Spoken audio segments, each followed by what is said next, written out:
Hey statisticians, I'm going to start over again on these notes. So for those of you who are absent, it'll be a good time for you to get caught up. And if you were in class and you already have these, you can feel free to fast forward, or you can watch them and listen to them again. It'll help make it sink in a little bit better. Here we go. So in the last chapter, we were looking at building confidence intervals to try and capture the true population parameters. And we're going to continue with using our confidence intervals, but in addition to that, we're going to add another feature called hypothesis testing. And so this hypothesis testing, which is more generally known as significance test, helps us decide between two competing claims, aka the hypotheses. So someone's going to give us a claim, or we're going to find a claim in research typically, and we're going to have to decide, do we believe that that claim still holds, or has something changed in the last few months or last few years? And so now the population parameter is different than what has been set in the past. So these hypotheses have a name for us, and we're probably typically going to call them ho and ha, although the correct description is H sub O and H sub A because they are subscripts. The sub O representing 0 or nothing, which is what null means. So that's the null hypothesis. And that's usually the claim that somebody has brought forth saying this is what's been historically true. And it's saying that nothing's changed, status quo is still holding, there's no difference, there's no new effect, everything's the same way it used to be. Versus the alternative hypothesis, my H sub A, is the claim that we now suspect is true. Time has passed, things are different now, and so we think this is the new population value. And so the reason that we want to run a significance test is we want to test the strength or assess the strength of evidence that we have against the null hypothesis. Are we going to reject the null hypothesis because we have enough evidence, or are we not going to reject because we don't have enough evidence?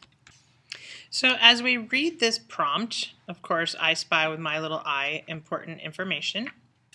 Then I'm going to circle and underline.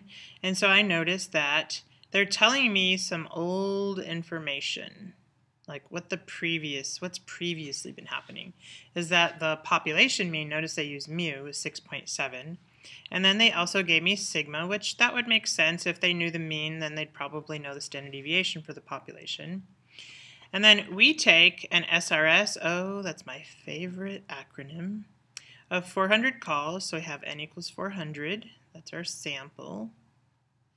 And remember, this was in 2008, so now we're looking at 2013.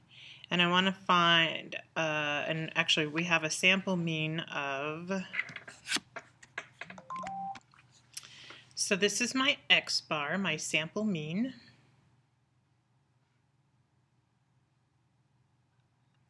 And last but not least, I also have my sample standard deviation, which is 2.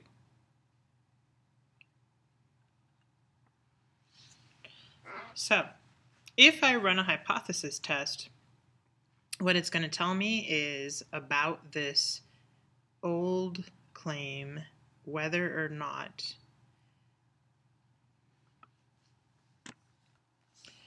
the response time has improved. So what we're going to check is 6.7 still plausible, or based on this sample being smaller, I'm thinking there's the potential that response time has actually gotten better.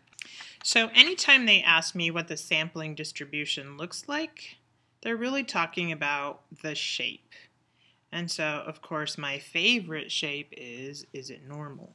And because I had a sample size of 400, and I'm doing a sample means problem in X bar, we can say that, hey, this is normal. And not only that, but we can tell exactly what the mu and standard deviation, what the mean and standard deviation are going to be. Remember, mu of x bar is equal to mu, so my mean is going to be 6.7, and the standard deviation, of course, is s sub x over square root of n, so for us it's going to be 2 over square root of 400. So I know that it's normal, and these are the values of center and spread. So if I want to see how surprising this sample is that I got, I can put it on the normal bell that we just established it's on, and I can check to see what's its percentile. How far out there is it really? So of course, once I set this up, I can use normal CDF and find out the percentile. So after I find what percentile it's at, 1.39%, I notice that the probability that I'm that far away, if 6.7 is correct center, is very unlikely because I'm so far out. It's not very likely that I'll get a sample that far away. So I am kind of surprised about the sample mean that I got if the old data is true. And that means that I would want to reject the claim that the population mean is 6.7. And instead I would go probably in favor that time has actually improved. That would be a good thing. So for part D, if I change my mind and decide, oh, just kidding, or maybe my best friend got a sample mean that was different. They got 6.61. And so we want to see, is this more or less surprising than 6.48? Now, of course, I can see in the picture that I should be less surprised, right? Because it's actually closer.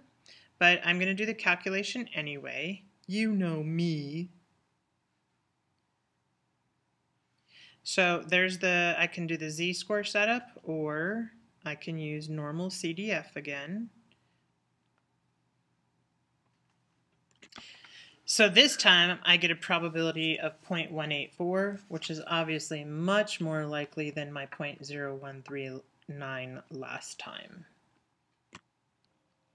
So in my first step of hypothesis testing, the first thing we're going to want to do is figure out what the claims are. So as we read, we'll want to be circling those. Now keep in mind that they're going to give you the claim in terms of the population parameter. So you're going to be looking specifically for HO, and then everything's going to sort of revolve around H sub O.